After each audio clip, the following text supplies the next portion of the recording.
semua, Assalamualaikum warahmatullahi wabarakatuh. Semoga selalu dalam keadaan sehat walafiat. Kita ketemu di akhir pekan. Hari ini ada peristiwa yang sangat penting dan juga menarik karena direncanakan siang nanti akan berlangsung deklarasi bakal calon presiden Anies Baswedan yang berpasangan dengan bakal calon wakil presiden Muhaimin Iskandar ini akan berlangsung di Surabaya. Dan tadi malam Partai Demokrat secara resmi setelah rapat Majelis Tinggi memutuskan untuk menarik atau mencabut dukungan pencapresan Anies Baswedan. Nah, saya akan mengajak Anda untuk mendialogkan soal ini, membahas soal ini. Apa sih implikasinya dengan dukungan dari PKB dan kemudian penarikan dukungan dari Partai Demokrat itu bersama dengan seorang analis dan juga ini akademisi di kampus Universitas Nasional Jakarta, Bung Selamat Ginting. Assalamualaikum, Bung Ginting. Waalaikumsalam warahmatullahi wabarakatuh. Apa kabar, Bung? Sehat? Alhamdulillah sehat. Banyak orang yang kaget-kaget ya dengan dinamika politik dalam beberapa hari terakhir ini ya. Termasuk saya, Bung. Oh ya, saya kira ya Anda bagian dari masyarakat, termasuk saya juga gitu, terkejut juga. Tapi oke, sekarang kita sudah mulai mendapat peta gambarannya lebih jelas, begitu ya, Bung? Ya. Gitu, ya. Bagaimana kita membaca peristiwa ini? Ya, saya melihat bahwa masuknya Muhaimin ini adalah dinamika politik yang anomali ya, dalam pengertian tidak dipikirkan orang selama ini, karena Muhaimin tidak pernah masuk dalam radar itu. Tapi dinamika politik di porosnya Prabowo akhirnya memaksa ada situasi yang sangat cepat, dan maka kemudian itu dimanfaatkan dengan sangat baik oleh kingmaker koalisi perubahan, dalam hal ini Surya Paloh. Selama ini kelemahan dari poros Anies Baswedan adalah lemahnya ceruk suara di Jawa Timur, terutama di kalangan Nahdlatul Ulama. Ini kita tahu bahwa Muhaimin adalah Ketua Umum Partai Kebangkitan Bangsa, dan dia memang lahir dari produk NU dan betul-betul orang Jawa Timur. Sehingga kita tahu bahwa sejak pemilu 1955 hingga pemilu 2019, jelas sekali bahwa posisi Nahdlatul Ulama atau yang sekarang adalah ada PKB selalu mendominasi di Jawa Timur. Bersaing memang dengan kelompok PNI yang saat ini diwakili oleh PDIP. Selalu nomor satu, nomor dua, nomor satu, nomor dua begitu ya. Dan NU juga kuat di Jawa Tengah serta Jawa Barat. Kita ingat bahwa geopolitik Indonesia itu 60-65% masih di Pulau Jawa. Jadi siapapun yang menguasai Pulau Jawa, dia akan bisa memenangkan pertarungan dalam pemilu presiden kapanpun, termasuk 2024 mendatang. Jadi menurut saya Muhaimin adalah paket komplit ya, karena pertama dia warga Nahdlatul Ulama, kemudian memegang kendali Partai Kebangkitan Bangsa yang memang dilahirkan dari rahimnya NU, ketiga dia menjadi warga Jawa Timur, sehingga kebutuhan poros Anies Baswedan menjadi semakin lengkap, Bung Hersu. Ada kubu nasionalis yang diwakili oleh Nasional Demokrat atau Nasdem, kemudian ada PKS yang bisa dibilang kanan luar, kini ada kanan dalam, lebih moderat, NU. Dan ini kita tahu juga NU adalah yang ormas Islam terbesar di Indonesia. Jadi lepasnya Demokrat ini sepertinya kemudian terobati dengan kehadiran PKB. Jadi saya tidak melihat Muhaimin ansih, tapi di belakangnya adalah NU dan PKB. Dan ini tidak dimiliki oleh porosnya Ganjar Pranowo dan juga porosnya Prabowo Subianto. Sehingga komposisi yang ada di dalam poros pendukung Anies Baswedan itu justru paling lengkap dibandingkan dengan poros Prabowo maupun Ganjar Pranowo. Kalau selama ini saya melihat Anies ada di posisi ketiga di bawahnya Prabowo Subianto dan Ganjar Pranowo, maka dengan peta yang berubah ini saya melihat bahwa eh, poros Anies Baswedan justru sekarang ada di posisi teratas, Bung Hersu. Jadi lengkap paketnya, dan ini yang kemudian menjadi pertanyaan, menjadi tantangan bagi poros yang lain. Apakah kemudian akan juga memilih calon wakil presidennya dari kubu Nahdlatul Ulama? Begitu, Bung Hersu. Ya, ya. Oke. Jadi Anda melihat ini betul-betul merupakan merupakan satu jawaban, dan juga ini langkah yang berani gitu yang dilakukan oleh Surya Paloh dan tentu Anies Baswedan, karena orang kemudian kan kalau kita melihat reaksi dari Nasdem, maksud saya dari SBY dan AHY, reaksi dari Demokrat itu menganggap mereka ini sebagai pengkhianat, itu Bung Ginting. Ya, saya tidak melihat sebuah pengkhianatan, Bung Hersu. Jadi politik itu sangat dinamis. Kita bisa lihat pada Kamis, Jumat, Sabtu, tanggal 24, 25, 26, itu ada pertemuan Anies dengan Ketua Umum Partai Nasdem Surya Paloh. Pada hari Jumatnya bertemu dengan Ketua Majelis Tinggi Partai Demokrat Susilo Bambang Yudhoyono, dan pada hari Sabtunya pertemuan dengan Ketua Majelis Tinggi Partai Kebangkitan, ya, Ketua Majelis Suro PKS Salim Segaf Al-Jufri. Kemudian ternyata pada hari Senin itu ada pertemuan di PAN, yang kemudian juga, hari Minggunya masih Anies dan AHY masih menonton acara wayang di PKS. Kemudian hari Senin ada peringatan ulang tahun PAN. Kemudian di situ juga bisa dilihat ada dinamika ketika Prabowo mengangkat nama baru koalisinya menjadi Koalisi Indonesia Maju sama dengan nama kabinet, maka Muhaimin merasa bahwa peluang saya untuk menjadi calon wakil presidennya Prabowo sudah hilang gitu. Jadi kelihatan sekali bahwa yang akan di-endorse adalah Prabowo akan berpasangan dengan Erick Thohir. Nah, dari sini kemudian Muhaimin merasa bahwa sudah waktunya mengambil keputusan setelah digantung selama sekitar 1 tahun, tidak juga diumumkan menjadi calon wakil presiden, maka bubarlah Koalisi Kebangkitan Indonesia Raya.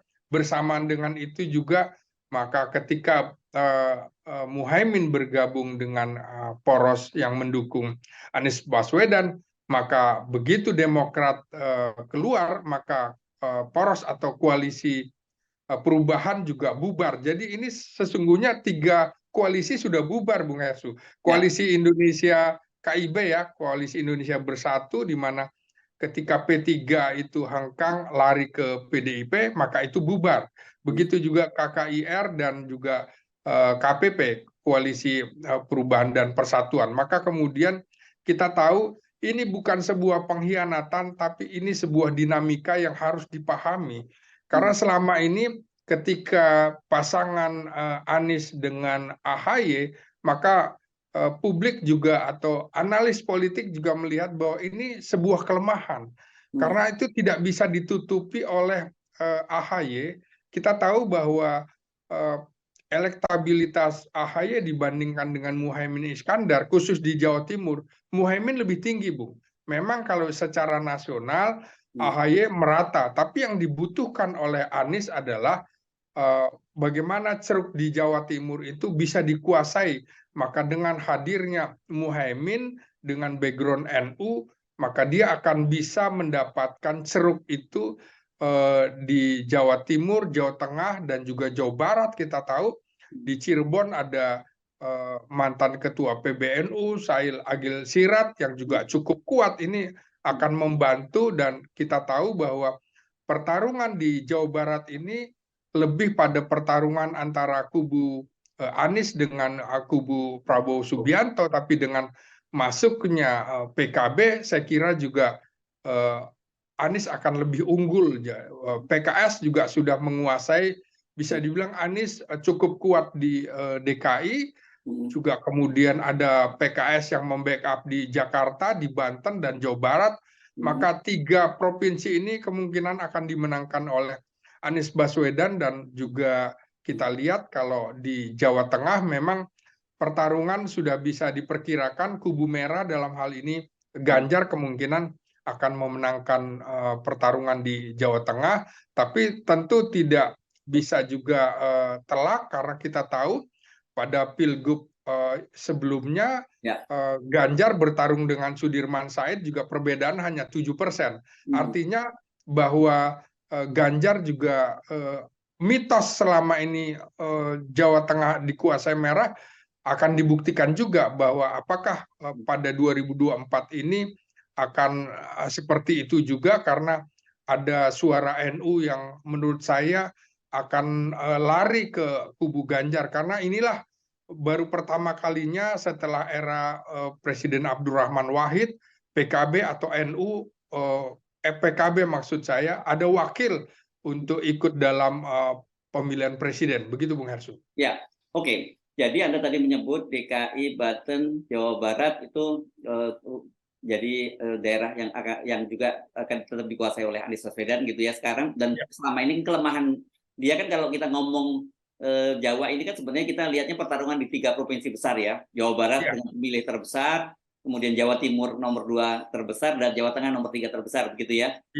Betul. Selama ini kan memang Anies paling lemah itu di Jawa Timur gitu. Prabowo sudah investasi lebih awal di situ. Tapi dengan masuknya Muhaimin ini menambal lubang besar di situ ya, yang selama ini jadi lubang besar Anies. Sementara perlu dicatat juga di Jawa Tengah itu kan ada elemen NU yang lebih duluan itu mendukung Anies Baswedan, yakni keluarga Sarang, keluarganya Mbah Maimun ya. Di situ kan ada putra Mbah Maimun yang juga sudah mendukung Anies Baswedan, dan kemudian ada kakaknya ulama yang sekarang lagi sangat naik daun, yakni kakaknya Gus Baha, yakni Gus Mahasin kan juga sudah lari ke Anies Baswedan. Jadi saya kira mungkin bisa ketemu di sini ya, kepentingan yang berbeda tadi.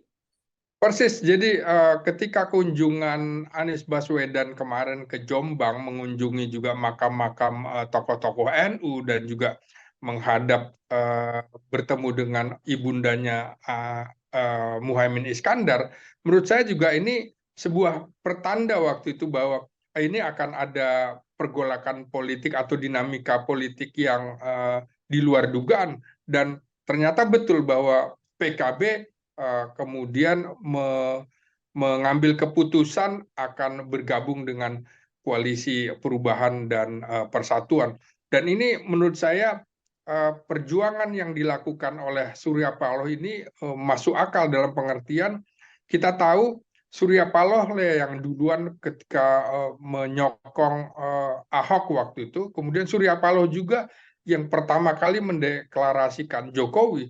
Jadi track record yang cukup bagus oleh Surya Paloh ini menurut saya ini harus juga diperhatikan bahwa dia adalah kingmaker yang sangat kuat saat ini. Kingmaker dalam koalisi perubahan memang saya lihat tidak setara, Bung.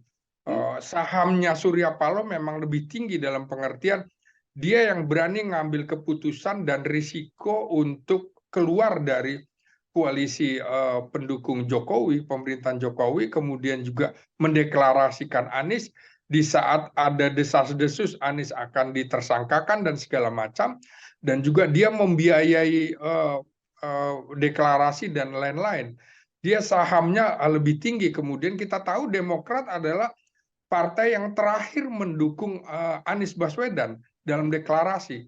Yang kedua adalah PKS. Kita juga tahu di koalisi pendukung Prabowo, kingmakernya adalah Jokowi, dan juga di kubunya Ganjar, queenmakernya adalah Megawati Soekarno Putri. Jadi ini pertarungan antara 3 kingmaker dan queenmaker.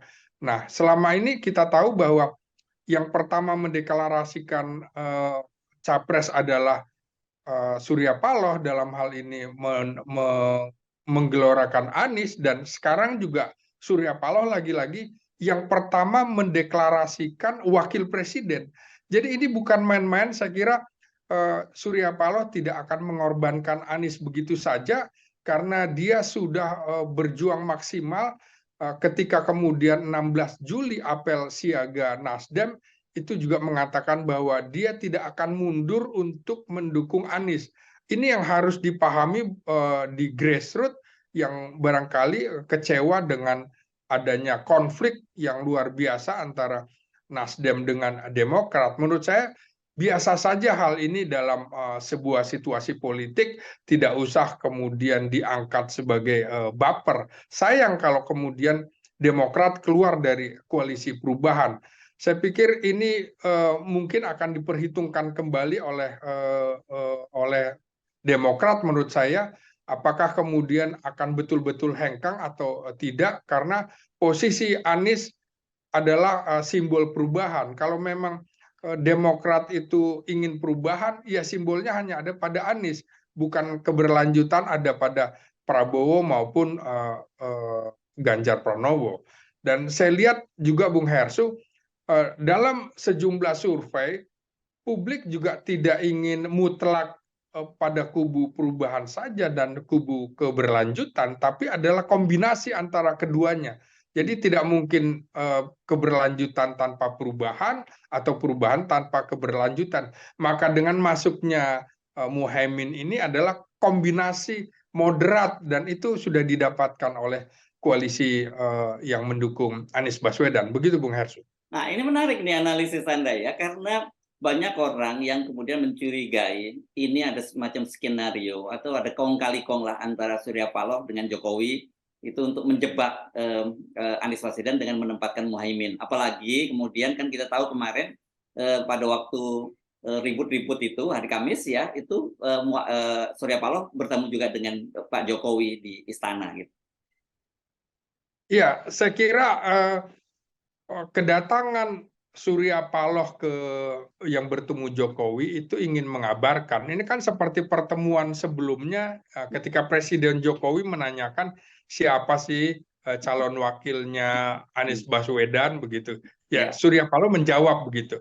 Dan juga saya kira Surya Paloh ini kan seorang petarung, ingin mengatakan kepada Jokowi, jangan ganggu, kira-kira jangan ganggu, ya Pilpres silahkan berjalan, kita bisa berbeda pilihan, tapi marilah kita berkompetisi secara fair. Dan sebelumnya juga sudah dikemukakan, jangan ada politisasi hukum terhadap calon presiden dan maupun calon wakil presiden.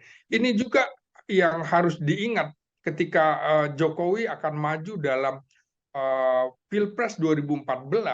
Ketika itu rame kasus bus yang terbakar, bus Cina, Bung Hersu. Itu kan kemudian akan disuarakan ini bisa menjerat Jokowi. Kemudian bagaimana SBY dan lain-lain juga berpikir janganlah ini menjadi hukum yang dipolitisasi. Jadi kasus Muhaimin yang terjadi pada 2012 di era SBY, saya pikir kalaupun berjalan itu sudah diperhitungkan betul oleh Surya Paloh. Yang penting sebenarnya bukan sekadar Muhaiminnya, tapi NU dan PKB. Di sini sekaligus menandakan bagi Surya Paloh, NU lebih dibutuhkan ketimbang kemudian Demokrat, dalam pengertian suaranya lebih dibutuhkan untuk Pilpres kali ini. Maka kemudian wajar kalau ada peralihan antara dari sebelumnya Anies sudah memutuskan AHY untuk menjadi cawapres, tapi kemudian ada dinamika yang berkembang, ya itulah seperti perjodohan Bung Hersu ya. Kartu undangan belum disebarkan, janur kuning juga belum ada juga ke KUA, jadi masih bisa berubah pasangan. Menurut saya itu bukan pengkhianatan. Ini adalah perjodohan politik, begitu Bung Hersu. Ya, oke. Nah, tadi saya mencermati pernyataan Anda tadi bahwa Pak Surya Paloh itu lebih mementingkan NU-nya dan PKB-nya begitu. Dan Anda tadi mengkaitkan dengan kasus yang kemungkinan menimpa Muhaimin. Karena ini kan lagi rame juga ya spekulasi. Ya, betul. Wah, jangan-jangan bakal kena ini karena KPK sekarang sedang mengusut kasus lama dari Muhaimin gitu. Ya, apa maksud Anda pernyataan Anda tadi itu? Iya. Menurut saya Surya Paloh juga sudah menghitung itu ya, dan dia juga sudah menghitung ketika Sekjen Nasdem harus dijerat, dia tahu betul ya silakan aja, tapi Nasdem akan tetap berjalan dengan Anies. Begitu juga dengan kasusnya Muhaimin. Kalaupun Muhaimin dijerat, saya kira dia akan tetap punya pilihan-pilihan lain. pilihan orang NU, orang PKB yang ini menjadi ceruknya. Muhaimin bisa saja diganti, tapi kemudian Anies akan tetap berlayar dengan perahu Nasdem, PKS, dan juga NU atau PKB. Jadi ini akan tetap berlayar menuju Pilpres. Jadi tidak perlu dikhawatirkan, Surya Paloh sudah pasti berhitung mengenai hal ini, dan bisa saja ada tokoh-tokoh NU atau PKB yang bisa menggantikan Muhaimin apabila ini ada situasi sangat darurat. Saya kira ini sudah dipertimbangkan plan A, plan B, dan plan C-nya, dan kita tahu bahwa ada abangnya Muhaimin juga Menteri Desa ini juga bisa menggantikan posisi Abdul Halim Iskandar ya. Abdul Halim Iskandar. Ini juga tokoh NU yang pernah menjadi ketua PWNU Jawa Timur, dan ini pengaruhnya PKB, ya. ketua DPW PKB. Oh ya, sorry, ketua DWP PKB. Dan kita tahu juga bahwa kalaupun ada konflik antara PKB dengan NU, tapi dengan hadirnya Muhaimin, saya kira bisa disingkirkan kemudian ego-ego konflik-konflik itu. Dan ini yang tidak dimiliki oleh kubu atau poros Ganjar dan Prabowo. Jadi saya melihat ada optimisme yang begitu luar biasa dengan masuknya PKB ke koalisi perubahan, dan jangan kemudian ini malah suaranya akan semakin mengecil. Justru menurut saya kelebihan ada irisan-irisan antara AHY dengan Anies, artinya merata di Indonesia, sehingga kebutuhan Anies akan Jawa Timur yang tidak dimiliki oleh AHY ini ditutupi oleh Muhaimin. Oke lah, dulu ada SBY, tapi AHY ini kan bukan SBY.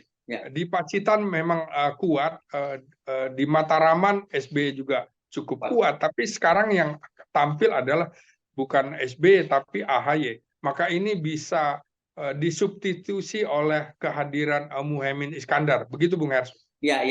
Dan itu saya kira sebenarnya menarik juga yang seperti Anda sebutkan, kemungkinan meskipun tadi malam sudah memutuskan mencabut mandat atau mencabut dukungan terhadap Anies, tuh kalau Anda sendiri yakin kemungkinan akan masih bisa berubah begitu ya Demokrat, karena memang saya lihat sendiri pilihannya kemana buat Demokrat kalau tidak bersama dengan Anies gitu.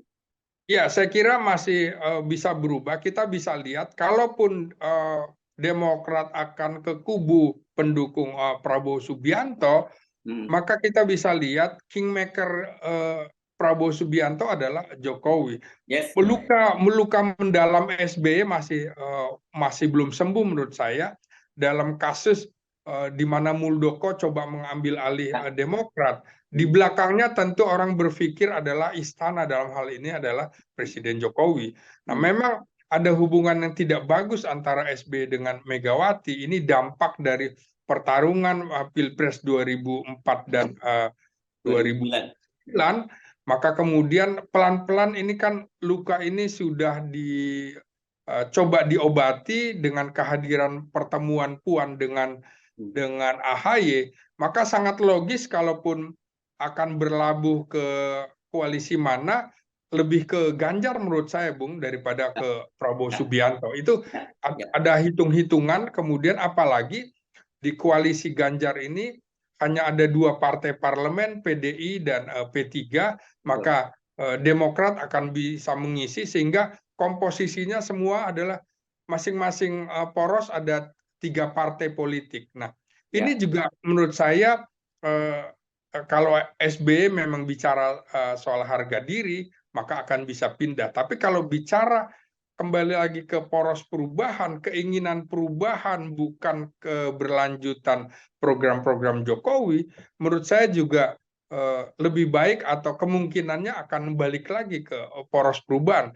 Politik tentu bukan bicara malu tidak malu atau berkhianat atau tidak, tapi kepentingannya menurut saya. Begitu Bung Hers. Ya. Oke, dan catatan lagi saya kira dengan call tinggi dari Demokrat bahwa AHY harus jadi calon wakil presiden itu membuat repot mereka ya untuk kemana-mana juga gitu ya.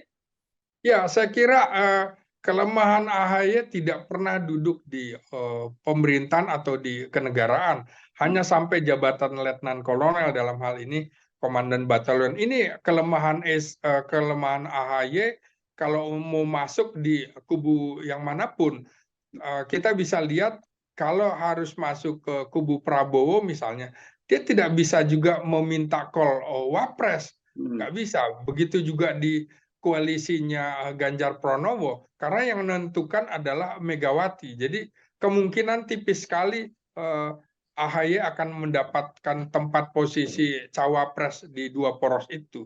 Justru dengan posisi tetap di koalisi perubahan, maka akan ada kompensasi atau power sharing buat Demokrat yang jauh lebih menguntungkan daripada bergabung dengan poros yang baru, karena ini dianggap Anda pendatang baru. Kita Ya. bisa lihat dalam beberapa kasus pada pemilu presiden 2019, Demokrat juga adalah partai terakhir yang bergabung ke koalisi yang mendukung Prabowo, dan selalu begitu Bung Hersu, Ya, ya, dengan ya, ya, coba ya. mengupayakan main dua kaki, coba juga menawarkan proposal ke kubu Jokowi dan kepada kubunya Prabowo. Ini dibaca juga oleh semuanya bahwa Demokrat juga potensi bermain dua kaki, sehingga kemudian orang tidak partai politik tidak menganggap bahwa Demokrat dizolimi dalam kasus ini, karena itu hal yang biasa dalam Ya. politik. Kita tahu bahwa Mahfud MD juga sudah ukur baju putih, Bung Hersu, tapi tidak jadi. Ya. Marwarar Sirait juga, Bung Hersu, sudah pakai baju putih, celana hitam di istana, tidak jadi dilantik. Aha. Jadi sangat mungkin. Oke, baik, Bung Giting, terima kasih atas kebersamaan kita kali ini. Sampai ketemu lagi. Assalamualaikum warahmatullahi wabarakatuh.